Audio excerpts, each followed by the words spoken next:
Good morning. As we our attendees start to file in, thank you all for joining us. It's Thursday, September 24th, and we're about to begin the last leg of the first ever virtual conference from the Texas Lyceum. Let some participants file in the room. Good morning, Chairman Whitmire and Chairman White and Speaker Moody. Thank you all for being here. Thank you for having me, Dave. You got it. Appreciate the invite. Absolutely. We will kick it off in about a minute or so. Folks still filing in this morning.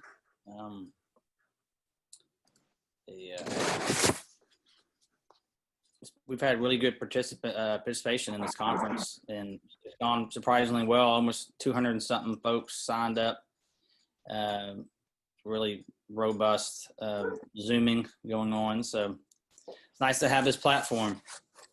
The one thing I found interesting, there was an article about the difference between 9/11 and COVID in New York. It was that folks had to go back to work after 9/11 within a week or so because they didn't have the type of connectivity we have now, and they didn't have the platforms like Zoom. So after COVID, it's a ghost town in a lot of those office buildings, kind of like what we're seeing in Houston and Dallas and Austin and others. Because with the Zoom and the high-speed internet, there's really no reason to get back to work, particularly soon. So I'm going to go ahead and get things started. We're at 8:02. First, I want to welcome everyone to the first ever all-virtual Texas Lyceum Conference. This is the third installment of the business of incarceration. That's the topic of this conference over the last 3 weeks. Welcome virtually to my hometown, Beaumont, Texas. We were supposed to be here physically, here in Beaumont. This is my hometown. I was born and raised, and I live and work here, raised my family here. I'll be your moderator today. My name is Dave Phelan. I'm at the class of 2019, Texas Lyceum. I'm in real estate development here in Beaumont in Southeast Texas. And I'm also very honored to be a state representative for part of Jefferson and all of Orange County down in this Southeast Texan portion of the state. I want to welcome all my fellow Lyceum directors and alumni, staff, guests, and sponsors for joining me online virtually here in Beaumont, Texas. Real quick, briefly, if you have any questions, please put them in the Q&A portion of the Zoom, and we will get to them towards the end of the program. I'll remind everyone to do that again as we keep rolling on here. We have a fantastic panel of legislators to discuss regulation reform and the path forward under the guise of the business of incarceration. Thank you all for being here today. I'm going to give just a brief bio on each of them. Chairman John Whitmire represents the 5th Senatorial District, comprised of North Houston and parts of Harris County.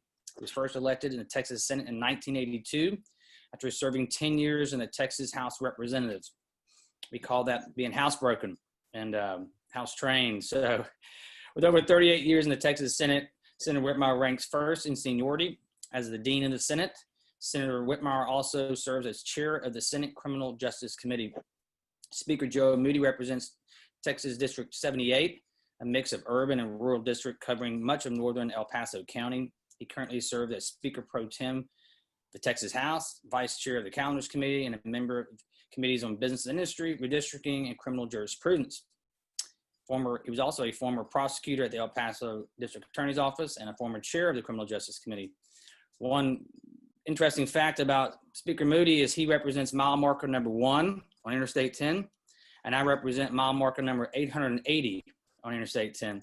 We couldn't be further apart physically right now and still be in the same state, but he represents the far western part of the state, and I'm proud to represent the far eastern part of the state. So we represent those two landmarks.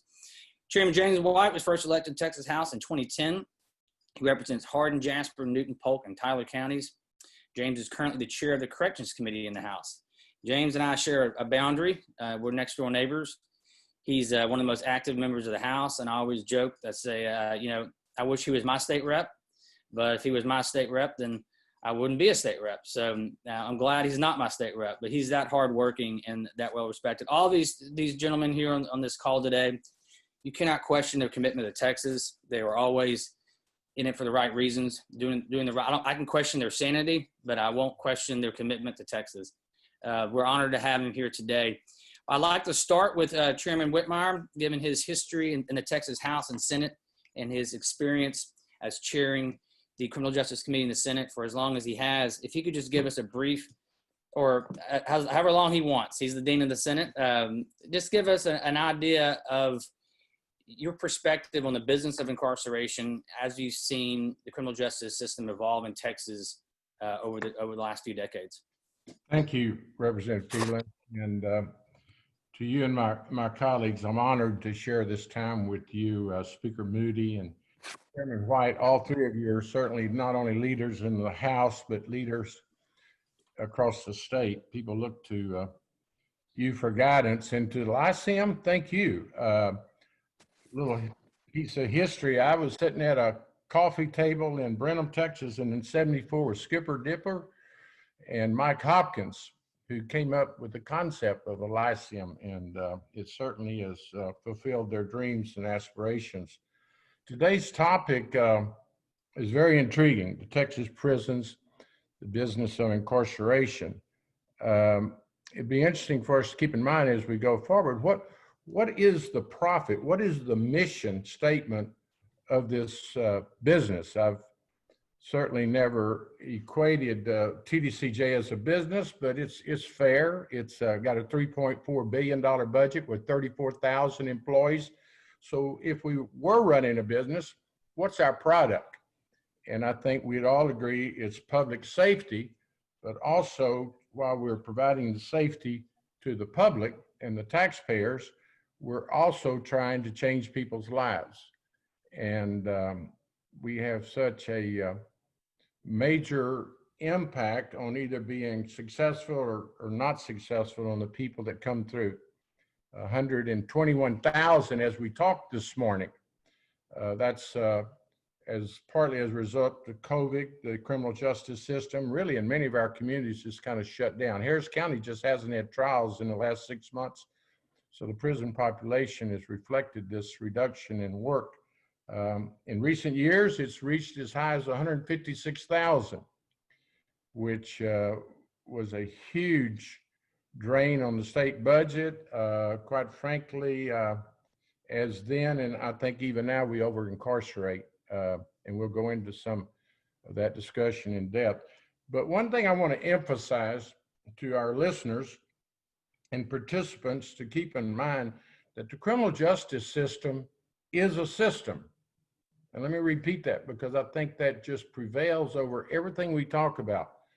It is a system, and any element of it that's not working properly impacts all the other elements. For instance, you can have outstanding district attorneys and courts and police, probation, parole officers, but if the prison system, the institutional division, is not working properly, it affects everything upstream, downstream. So it's incumbent upon us to try to measure the success of all the different elements. It is definitely a system. And back to your topic today, the business of incarceration. What is our profit? As I mentioned a moment ago, I personally think it's public safety and changing people's lives. And it's interesting when you think about who really are the business partners. And I'm sure some are going to think, well, it's private prisons, it's vendors. You know who I, in my years of serving as chair, have to deal with as the, quote, business partners? It's local communities. Because when we went into our expansion in the 90s, when we were just overwhelmed because of crack cocaine and the lack of preparation, we didn't even classify inmates. We would let out in 93 when I got involved, we'd let out a car thief to put in a rapist because there was just no classifications. We treated everyone the same. And so we've gone through this process and made some improvements. But Lord knows we still have a lot of work to do, and that's the reason I'm excited to work with Representative White, Representative Moody, and Phelan. it's not really the history of this system as much as where we are and where we want to go, because we have so many challenges. And I'll cut my introduction short because I want to hear and learn from my colleagues and also our participants. But let me just emphasize that most of what we're going to talk about in terms of improvements, additional treatment, mental health treatment, is going to require the expenditure of tax dollars. And I will say once, if not more than once this morning, you're either going to pay for these services now or you're going to pay later.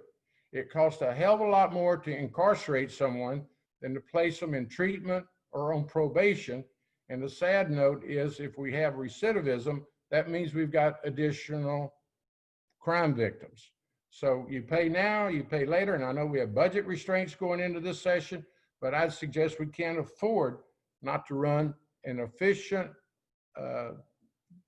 sensitive criminal justice system. And I will close by saying this: it's also incumbent upon us to look, because of what's on the front pages of our papers today and yesterday, and will probably be tomorrow, police work. I certainly think that we need to, and it's our responsibility, to examine the best practices of our police departments, what their roles are. And I personally am going to urge that we try to have law enforcement doing the work of law enforcement historically for public safety, and not, for instance, pulling people over because they don't use a blinker, like Miss Sandra Bland's tragedy led to, or Mr. Ambler in Austin last spring did not blink his lights. It meant they had involvement with law enforcement and they had bad outcomes, not to mention Mr. Floyd. So we have a lot to cover, but let me thank you for allowing me to play a small role this morning. We've got our work cut out for us. Thank you, Chairman. I told a story the other day when we were doing our prep, but as a former Senate staffer, I remember, and my boss at the time was the vice chair of your committee, and so spent a lot of time in your orbit, so to speak. And I remember when a senator decided to pass a law that if you did not have your headlights on while it was raining, then that was going to be an offense that you could be pulled over. And you know, we know where that goes and how things can escalate, like you mentioned earlier about the blinker. But it was just I remember you had a very eloquent hour-long speech about what that does to someone on a technical violation just by something small, like you don't have your headlights on and it's raining, and what is rain, and how much precipitation do you have to have before you put your headlights on. It's just those small things. And I remind my when I speak to my more conservative groups in my Republican Women's Club that you know, we have to take a long look at the penal code and how far we've come with it, because Texans have fallen in love with the penal code. And I use this one statistic that Texas has 11 felonies related to the harvesting of oysters. 11 different ways you can become a felon by pulling a bivalve out of one of our bay or estuaries. 11 different felonies on oysters. That's how far we've taken it. And so I think we need to take a fresh look at it. Obviously, in a budget crunch, there's always a good opportunity to look at who are we afraid of, and and who are we mad at, and that's a big difference. And so I hope this session is an opportunity to examine who we're mad at and who we're upset with, and who needs to be incarcerated and who does not. Chairman White, I know you have a strong opinion about when it comes to the funding structure of our system, and when you talk about profit and losses, and the way we use probation fees to fund our system. Can you just give me your perspective on probation fees, how they fund our business of incarceration, and how can we approach that situation more fairly and efficiently? You're on mute. Oh. Sorry about that. Thank you so much, Dave, for having me with you this morning. And I salute my other two legislative colleagues. They are some legislative warriors, especially on this battlefield as it deals with criminal justice reform and making sure that we have a constitutional and compassionate criminal justice system. As it relates to probation, and I need to say this, sometimes people forget this, 2/3 of the folks under TDCJ's supervision are either in probation or parole. These people are in our communities. They're not incarcerated. We still got a whole lot of folks that are actually incarcerated, and there's a thought that we may have too many people incarcerated. But statistically, on the face of it, 2/3 of the folks under TDCJ supervision, due to offending, breaking a law, maybe one of these laws that Dave talks about, they're in our communities doing their terms of their sentence, their rehabilitation, et cetera, et cetera. Now, one part of that community supervision is probation. And interestingly, I was near my county courthouse yesterday, Dave, and Joe, he pulled me aside and kind of gave me a snapshot of, what COVID has done to his probation load, how it has impacted the fees that he collects because he doesn't have the cases, et cetera, et cetera. So when we look at this issue, and let me, because we've got a talk about the appropriations, as Chairman Whitmire stated, we cannot base probation appropriations based on their numbers during this COVID era this year, because their numbers are super low. We will have to go into the appropriations cycle, Joe, and say, look, let's look at your 2019 numbers, the numbers we used last session, and use those to factor in, because the situation we have is, since these courts are literally at a stall, and they're not giving the probation departments more probationers, and those probationers are not paying fees. We have probation offices right now in the state of Texas, right in your communities, to the folks out there in Zoom audience land, that are nearly broke. They're furloughing probation officers. They're furloughing staff. So hopefully, as we transition out of COVID, and we're looking at probation, we can start weaning probation off of fees and fines generated by probationers, okay, and really focus on very effective supervision techniques. So it's kind of weird. The people that are involved in probation, Dave, they are not millionaires and billionaires. Okay, so we can't rely on dollar heirs or cent heirs to fund core government functions. Well, we have a history of the legislature doing just that. Especially, I've been in appropriations twice. The session when we were flush with cash, and a session when we had a significant deficit. And we're going into that significant deficit again. And unfortunately, we get creative when it comes to funding sources. And quite frankly, we far too often balance our budget on the backs of those that who can least afford it. So we're going to have a serious conversation about the budget and how it relates to criminal justice. Obviously, it's not a cheap business to run, as we all know. Speaker Moody, speaking of business models, you had an interesting bill that dealt with the business of the state jail system. Can you walk through your story, and for those who don't know, tell them what Ledge Council is and how they reacted to your bill draft request last cycle. Oh, I appreciate it. Well, first of all, thanks for having me, and certainly grateful for Lyceum and my colleagues for sharing this virtual stage with me. It's very hard to follow or add anything new once you follow Chairman White and Dean Whitmire. But I will certainly talk about what we have tried to do. I think there's been a lot of creativity in the last couple of sessions to work around. But in my time in the legislature, every single session, there is commentary about the state jail system. And the state jail system is a middling felony system in which the goal was to rehabilitate, and Senator Whitmire talked about what are the goals of our criminal justice system, right? So this was the one that was supposed to be focused on rehabilitation. Let's get people back, back closer to their communities, back into the working world, and fix problems rather than create new ones. And every session we come back, there is commentary about, well, it was well-meaning, it was great legislation at the time, but we've never funded it, never put it in the place that it deserves in the system.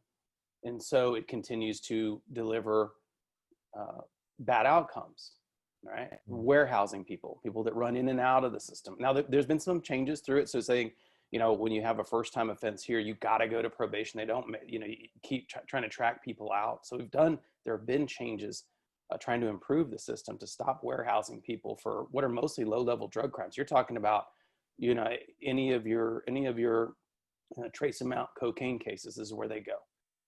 And so year after year after year, over a decade, hearing complaints about it not working, it's not delivering the results we want, and getting interim charges from every speaker. Every speaker says, hey, study this. Can y'all improve the system? Figure out how to improve it. And every session, nothing substantive being done. I asked the Texas Legislative Council, which is a bank of lawyers that employed at the state that draft bills. You know, some of us are attorneys and probably fancy ourselves brilliant attorneys, and we can come up with our own legislation. But functionally, you need to send it through this bank of lawyers, and they draft it and produce what's called a council draft, and then you can maneuver the system from there.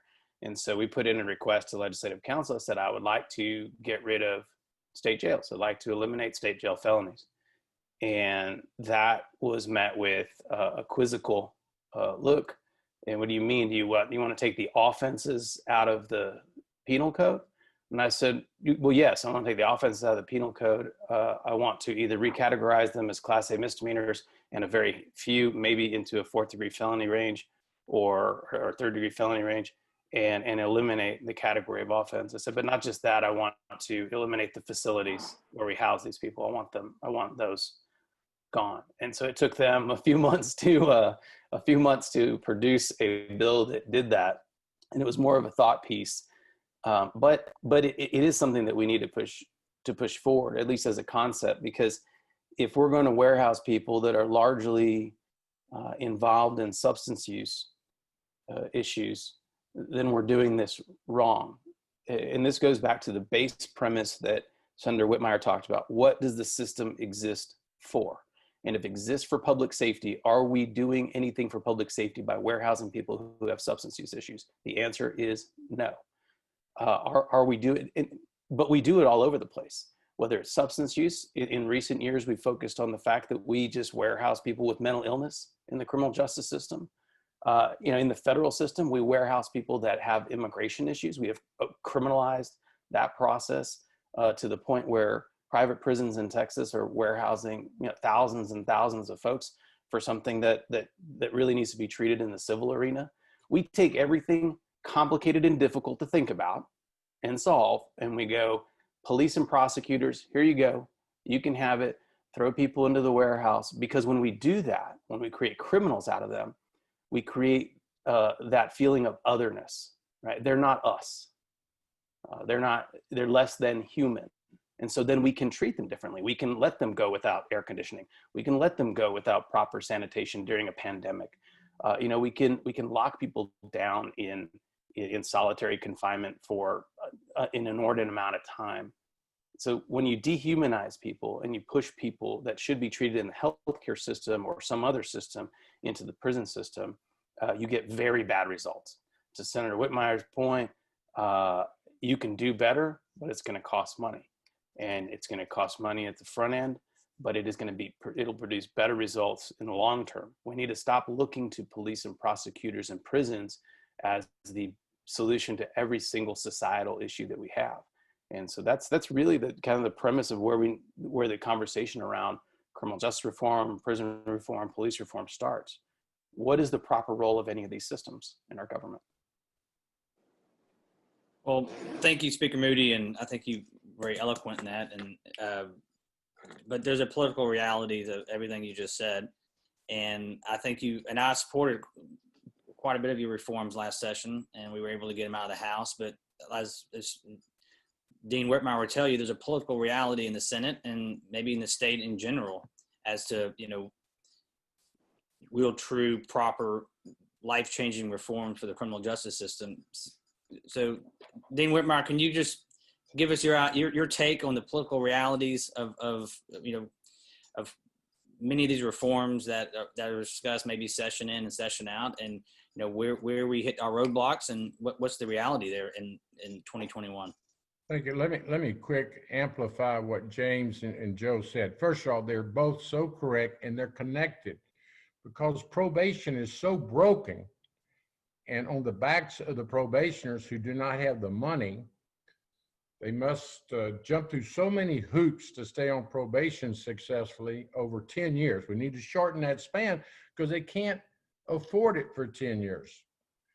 What happens is what you ought to jump at is a chance to be on probation. You turn down because it's so expensive and you can't afford it and you won't be successful, that you choose the state jail system, which is so broken, because all you're going to do is be housed there for up to about a year, 18 months. And then when you get out, there's no supervision. You don't have to mess with a parole officer or a probation officer. So both of those are so broken, but they feed off one another. And they're very fixable. It will require supervision. It will require leadership, which we've got at the table this morning. But let me give you the quick political reality. When I started this in '93, believe it or not, and Joe, the state jail concept was a reaction to our overcrowding. We could put up metallic beds quicker for nonviolent offenders. It was focusing on treatment under Ann Richards, who was obviously had her issues with alcoholism. She understood the need. Here comes our friend George Bush, became governor, and he canceled all that. He said, I quit drinking on my own. And I said, Governor, you had a supportive family. You didn't really have an addiction. You had a behavioral problem. To make a long story short, it has evolved away from treatment, keeping folks near their home, into a warehouse. Now, we need to change that. We need to change a lot of things. The political reality is under Bush, Perry, and even Dewhurst, they pretty much yielded to me and the body. Dan Patrick, in a body of 31 senators, 12 Democrats, you quickly get the reality. I'm a Democrat chairman in a Republican-controlled body. I have the assistance of my colleagues across the aisle. They listen. They want to work in the right direction. But here's part of the complication. First, Abbott is not a Perry or Bush or others. He's got his strong base that he listens to. But here's another real reality. I, chairman of criminal justice, serve at the pleasure of the lieutenant governor. The lieutenant governor's been a senator. He's been on criminal justice when he was in the Senate. So he knows how it works. He has his strong opinions. He's a statewide elected official. He also has a son who is the top prosecutor, the U.S. attorney in Harris County, a former prosecutor in Harris County, and a former criminal district judge. So the lieutenant governor has some opinions and direction that makes it very difficult for me to be as reform-minded as perhaps as my colleagues in the House. It's not something we can't overcome, but it requires work, timing, a lot of talking. Members and listeners, I've worked with colleagues in the Senate. In fact, Senator Ogden from Bryan College Station, one of the smartest persons, a nuclear physicist on a nuclear submarine. He was chairman of finance in '07 when we, instead of building 3 new prisons, we convinced him to let us go into treatment mode. and we spent $240 million on 17,000 treatment beds, which has allowed us to close some prisons. Believe it or not, in the discussion, this brilliant, high IQ gentleman would say he would intermix parole or probation, or James. And I wrote it down when you were talking about what probation is on the front end, parole. I looked at the argument day and I said, listen, you can't keep mixing up probation and parole in the terminology. Probation's at the front end, parole's at the back end.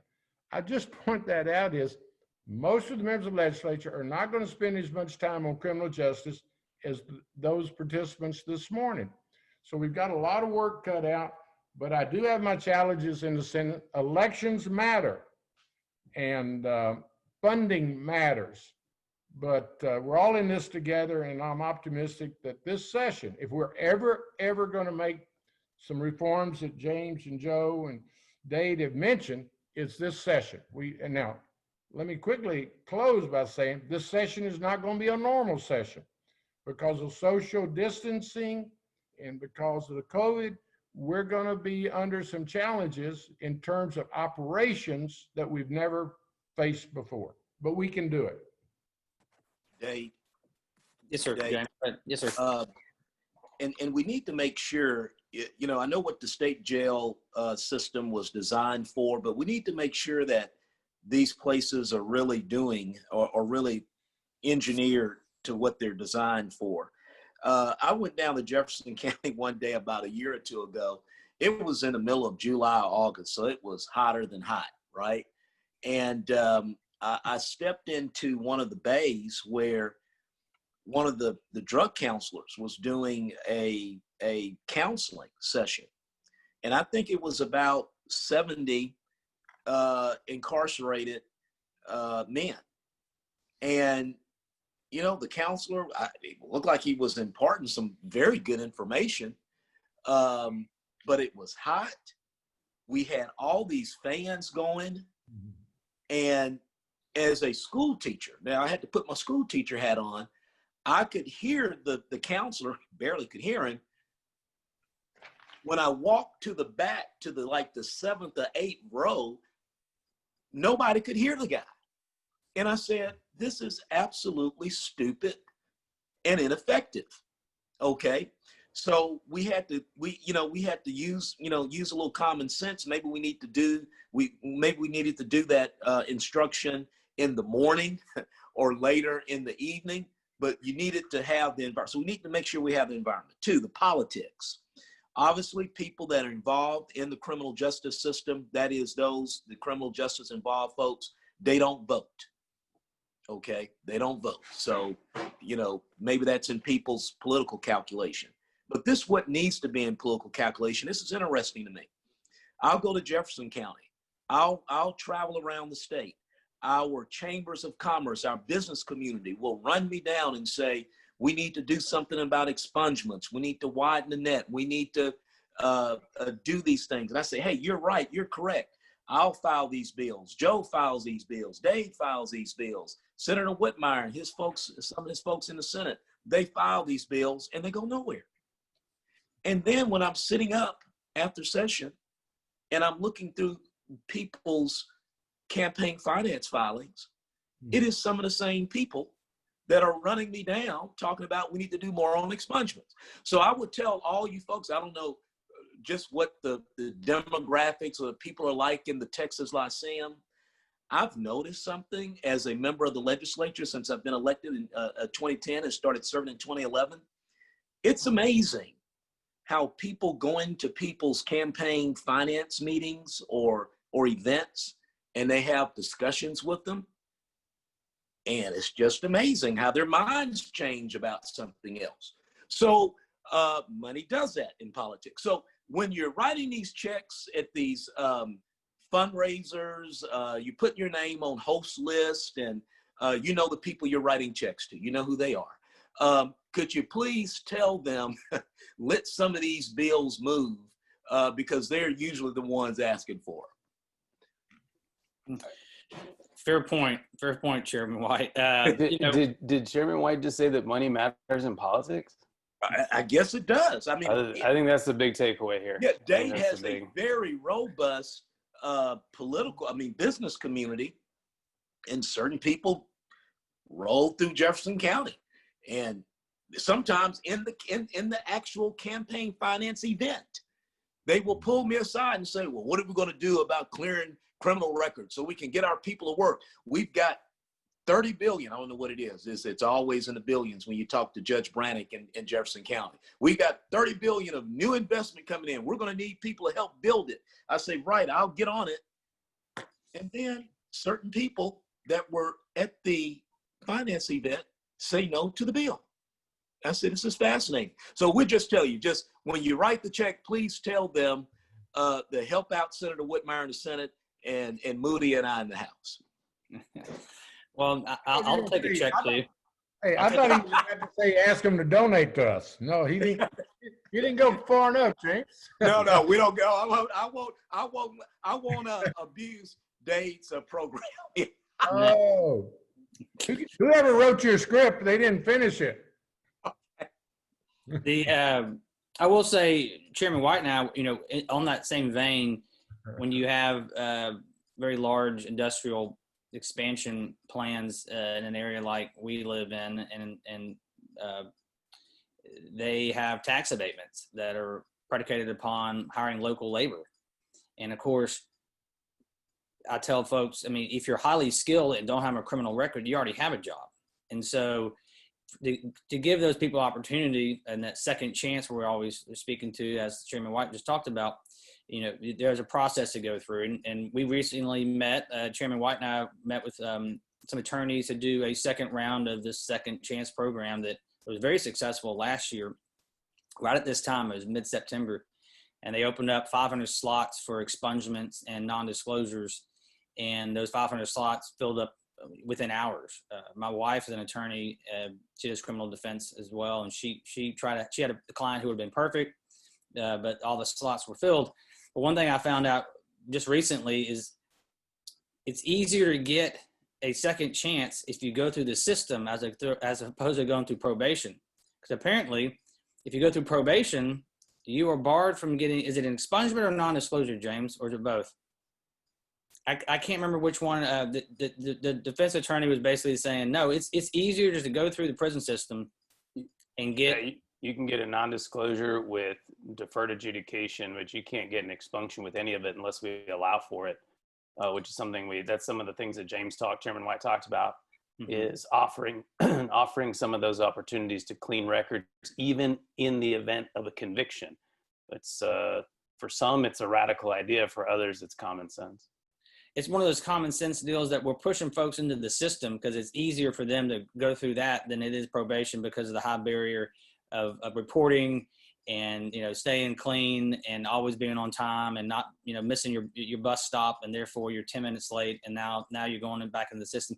It's really, it's one of those common sense things that unfortunately, like Dean Whitmire said, is you got to change people's hearts and minds, and we're dug in, right, Chairman White? And the same folks who asked you for this aren't the ones who, at the end of the day, are following through. Briefly, we have some great questions rolling in. I want to briefly, COVID was brought up, and maybe if we could briefly talk about COVID, it's one of those disruptors. I see some silver linings with COVID. I think it taught us to do things differently, whether we wanted to or not, and whether that's public education, whether that's how we operate and how we work from home, and it has changed the workplace in a positive manner. It's going to have its impact on criminal justice as well. One, briefly, I'll start with Speaker Moody. If you want to talk about what you think the session kind of looks like with COVID kind of lingering and above us as far as the restrictions that may be on the Capitol and on public testimony and committee hearings, but also what can you see positive come from COVID? What are some of the technologies that maybe probation is used that can change the business of incarceration and how we interact in the court system?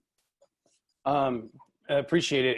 And so to sit on top, I mean, there's a policy part of that, but Senator Whitmire spoke to the practical part of it, right? We will still be probably in the midst of a pandemic when we meet again.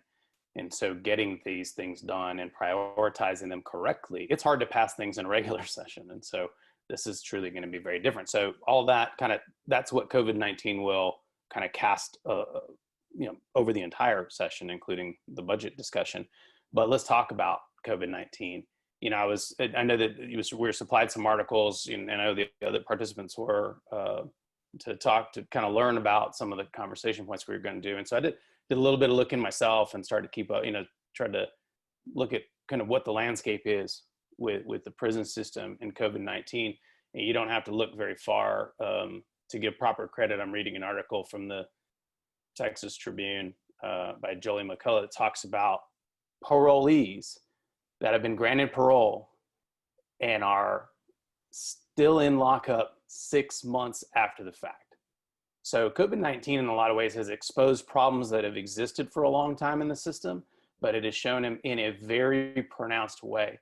So another article from the Tribune talks about someone that's sent to on a 6-month jail sentence or prison sentence, really meant to kind of shock, there's a repeat DWI offender, really meant to shock kind of the system and that individual out of that habitual offending, and ends up dead from COVID-19, right? So we've got thousands of people locked up that are parole eligible, and they're awaiting a program. It's an integration program or it's a treatment program. And I'm not denigrating the programs, although some have better success rates than others.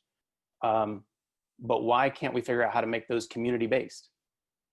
Why can't we get people out, right? Everyone else in society in COVID-19 was told, if you can get home, right? That's what they told everybody at work. If you can work from home, get home. So they're talking about business model, right? We're going to talk about prison in a business model, which I don't know that I like that premise, but if we're going to, let's think about it. Who can we send home, right? Who can we send home? Let's get the folks that can quote unquote work from home. So those that can do their business at home, let's get them home. And when you got thousands, this report says 15,000 prisoners that have been approved for parole, but we're still awaiting being released for some program. That number included Bobby Moore.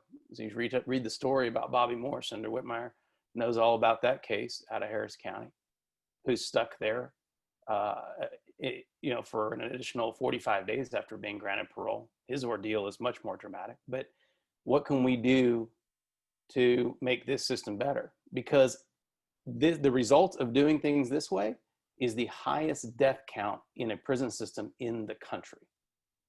That's the outcome we got. And so when you talk about COVID-19 and prison reforms, it's not just, it needs to start with the safety within the systems, which has been lacking and there's litigation about. And it needs to also look at, these are systems of parole that have existed for years that when put to the test were not effective, not efficient, and led to deadly results. So this is something that we need to focus on. As I said earlier, elections matter. They're the controlling factor of everything we've talked about. When it came to our attention in June that there were 11,000 inmates who had been approved for parole, someone had determined they were good risks to go home. They'd paid their dues, they're ready, they had a family, they had a parole plan, but they couldn't get out because they owed the state and had to participate in a 6-month treatment program, drug, alcohol, or sex offender. So when I learned of that, as my colleagues did, we got on the phone, we called the governor's office to talk to the parole board. Would you allow these individuals to go home and do this as we're doing this morning, do your treatment on visual means? And of course, we got nowhere. So 11,000 folks been approved, have served their time, and have to go sit in a cell and be exposed to COVID when they had a release plan to go do this online. They could be restricted to their homes, to their families, but we got nowhere. Another thing we learned in that instance, though, is we still do it the old way. Someone will serve 10 years, then they're up for parole consideration. They've got to go before the parole board. He says, you know, Mr. Smith, you've done a good job. You've been a good inmate, but we want you in a 6-month DWI program or a sex offender program or drug or alcohol. Why in the hell haven't we done that when we received him 10 years ago? One, it'd be a better inmate. It'd be a safer environment for correctional officers. But we do it the old-fashioned way, largely because of resources. And I've talked to Brian Collier, who is a good administrator. He said, if you give me the resources, we would treat them when we get there. Then they do their time. They come before the parole board, and you wouldn't come up the obstacle that the COVID pointed out. It's just, I can go on and on. And if you want to go through the prison system and see who doesn't need to be there, they need to be back home. We got 4,000 DWI offenders today who've never had an accident. They're alcoholics. They ought to be back in their community in a treatment program. We got 9,000 women in Gatesville. Most are nonviolent, drug related. They ought to be in a life skills course in their community. We got 22,000 mental health patients. Their only crime is they have a mental health issue and couldn't get treatment or medication, and they had an episode and had an encounter with law enforcement. And think about it, 22,000, because we don't have a mental health system in this state. So we ought to really tee it up this session, put a face on it, but it's going to require money, and it's going to take political will. And as I've said many times this morning, elections matter, folks. And Dave, yeah, and go ahead. Dave, everything that Senator Whitmire stated has some very good foundations in it. But you know, when you're the chair of the House Committee on Corrections, you know, you hear it from everybody, right? So you hear it from the prosecutors, you hear it from the victims, you hear it from the families of the incarcerated. We hear it from everyone. What's interesting too about this is that a lot of these people that are in our prison system spent weeks and months at the county jail. And those of us that are hawks on property taxes, okay, we want to eliminate the property tax. We don't like property taxes. And probably the biggest unfunded mandate on local entities that eats up a lot of property tax, counties, cities, is the Texas Criminal Code, which is written by, you know, I guess ours truly, those of us in the legislature. And saying that, you know, I have the opportunity to sit down and look at what district attorneys and judges and other reps and legislators and congressmen are running on.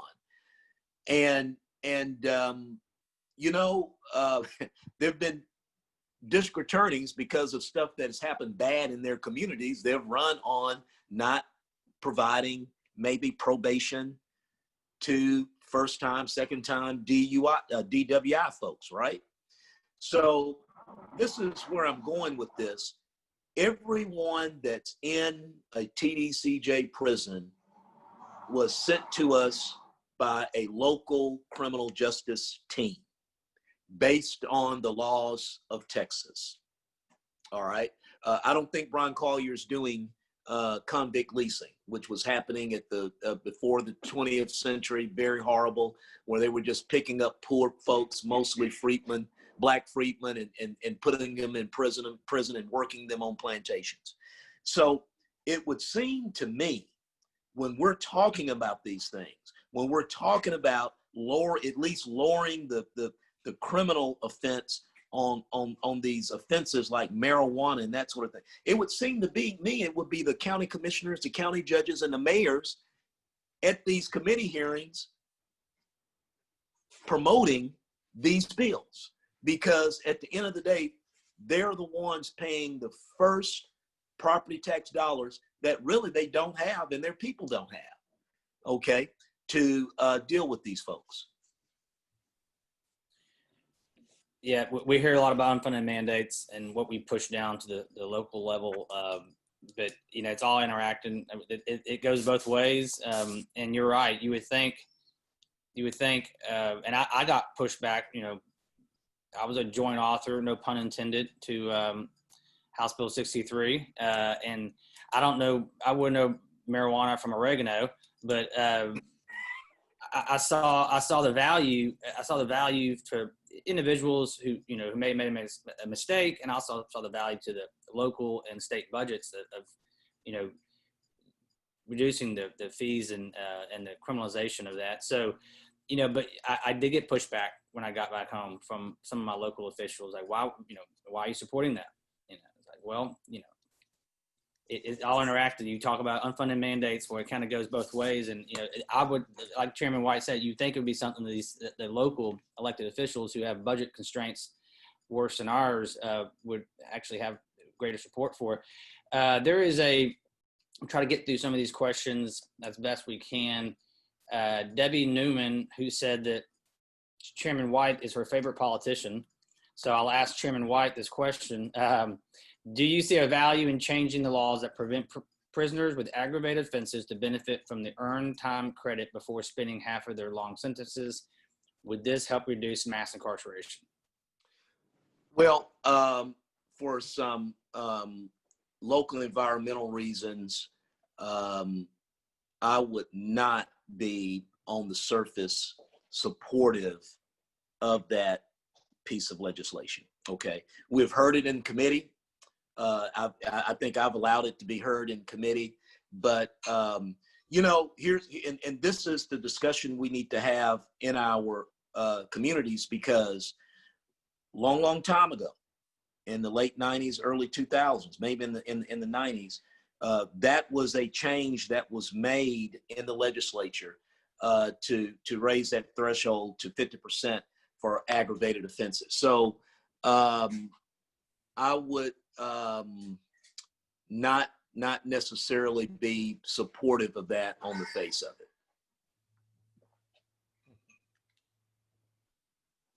Thanks. I want to thank. I don't know if I'll still be her favorite politician though, but.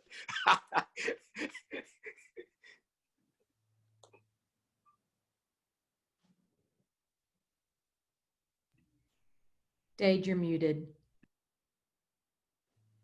All right, thank you. I was muted there. Is it a political landmine at the legislature to propose paying TDCJ inmates for their labor? No. We just got to, in some instances that's happening in a very, very, very, very small way in some programs, but no, it wouldn't be it. It would just take folks just saying, let's find a way to do it. Right. All right, Chairman Whitmire, in mid-2000, you supported the additional treatment programs, and the result has reduced the population by over 17,000 and closing 10 prisons. In 2021, what programs can be funded to include use of technology so the state can continue to reduce the population and see the same successes as the additional treatment beds? Well, as I listed a while ago, there's just thousands of people that don't belong incarcerated. Let me just point out, everyone you talk to, everyone on this program and listening, we're all tough on crime. We're against rapists and murderers, child molesters. We know what to do with violent, dangerous offenders. But we still do an inadequate job on nonviolent people that get caught up in the system, often at no fault of their own. The mental health. If we would spend money on a mental health system, Dallas and Harris County jails wouldn't be the #1 mental health hospitals in the state. Think about this. Can you imagine being a family member or even an offender? 22,000 are incarcerated this morning. And if they would have gotten their treatment or their drugs, they'd have never gotten in the criminal justice system. The women, why are we locking up prostitutes? We've got a couple of thousand prostitutes, third prostitution case, which you're doing to support a drug, alcohol, or you're a victim of a trafficker, a pimp. We've got them locked up in Gatesville this morning. So we've got horrible waste of human lives and money. So, I'll be honest with you, I'll consider anyone's proposal of better technology, but this is not rocket science stuff. We've got DWI offenders that have a drinking problem and will be released after 5 to 10 years in TDCJ with never getting 1 day of treatment. Can you imagine? That ought to be against the law itself. You go to prison because you can't stay sober, not even an accident or charge of manslaughter, just you're an alcoholic. Think of the money wasted, the human life. If you're not drinking and you're an alcoholic, you're not a danger to anybody. You ought to be at home in a treatment program and working and paying taxes. So to your posed question, we can do this so much better with just common sense human values. Dave, you pointed out earlier, I said, you gotta run this system and remember who you're mad at. I'm mad at prostitutes, but I also understand, if you put a face on it, how they got into that practice. You got to decide who you're mad at and who you're afraid of. If you're afraid of somebody, we know what to do with you, but we're really wasting lives and resources. And it's not a technology issue for me. It's being common sense, and elections matter. 100%. I heard elections matter from Senator Rodney Ellis enough back in the day that it burned into the back of your brain. He'd say it on a daily basis. Yeah, who you're mad at versus who you're scared of. That's, I think, a good way of going forward in the next session. I'm going to ask one more question and get the closing comments. We're almost at the 9 o'clock hour here. But briefly, Speaker Moody, do you plan on refiling House Bill 63 next session? I think that question was asked, but. And so House Bill 63 is a decriminalization of small possession amounts of marijuana. And Dave, if you do need someone to talk to you about the difference between oregano, marijuana, I know a guy, so you can catch me offline. Anyway, love to represent it. I think it received a supermajority of votes in the House last session, and then was determined dead on arrival by the Lieutenant Governor, who, when I spoke to him, advised me that there is a calendars committee of 1 in the Senate, unlike the House, in which we have multiple members of the calendars committee. That point was well taken, and so we have to figure out how to address those issues, and people have concerns for them, or to Senator's point, have folks that are going to consider these things in due course in the Senate, because he's been doing it. He can't carry the weight on every single bill that's sent his direction. Not that there aren't others in the Senate that work on criminal justice issues, but he has certainly done the lion's share of that. But I think we can go further. And I think in the pandemic environment, in a budget crunch environment, decrim would actually save money at the local level. You're going to save some money on police, prosecution, and incarceration in the county jails. But on top of that, I think we should look at what can we do to generate revenue, right? And so there are opportunities we have to expand the medical cannabis program. That I think has some wide bipartisan support. The devil's always in the details, but most people that work on these types of budgets and programs will say that you don't really have a large enough effect on the budget unless you expand a medical program to include chronic pain. And so we need to take a hard look at that. We have a medical program in Texas that is very narrow, so we have a construct to work on. We can build upon it. So I think that's good. And I really do think that we should take a hard look at a retail system in Texas. It may be a bridge too far this session. Senator West, I think, introduced the first of its kind retail market bill last session. It's the first time it's ever been filed in Texas. And so let's get that in the light of day and talk about it. And what does it mean to our budget? And where do we all feel about it? Because I think it's somewhere where we should go. And so, I mean, we have a lot of different lanes we can go on cannabis reform. Here's the lane we shouldn't travel: the status quo. We shouldn't do exactly what we're doing today, because it wastes $750 million every single year. Well taken. I appreciate it. We have about a minute left or so, but I want to point out one thing we did do correctly over the last few sessions, and that is some of the mental health legislation that was passed, and I think it's been very effective for Texas. One instance, locally, my law enforcement officers have a mental health officer that they've, through the grant process, have been able to fund. And in the first year alone, they had over 500, and this is Beaumont Police Department, over 500 unique interactions with different individuals with mental health issues that were not put into the criminal justice system and were not put into a emergency room bed at an elevated cost as well. So that's 500 unique individuals that our law enforcement were able to identify on the front end of the criminal justice system, as opposed to putting them in, like Chairman Whitmire said, and basically prosecuting them for mental health episodes. Any last quick comments? We're right at the 9 o'clock hour. Any closing remarks that any of y'all would like to make at all? Yes, Dave. Yes, sir. Dave. Sure. I want to thank you for doing this. I want to thank the Texas Lyceum. And in this realm of criminal justice, I think we just all need to, everybody needs to, we got a lot going on. I understand it, but and a lot of people are saying stuff. And hopefully we can take a deep breath and just get back to focusing on the basics, get off of some of the sloganeering, okay, that's going on in this space, and get back to public safety and improving people's lives, families, and getting our communities close-knit again. Thank you, Chairman White. Appreciate you being on today. Chairman Whitmire, Dean and Senate, thank you so much for being here. We appreciate you, your insight. Speaker Moody, good seeing you all the way out in El Paso, 880 miles away from where I am today.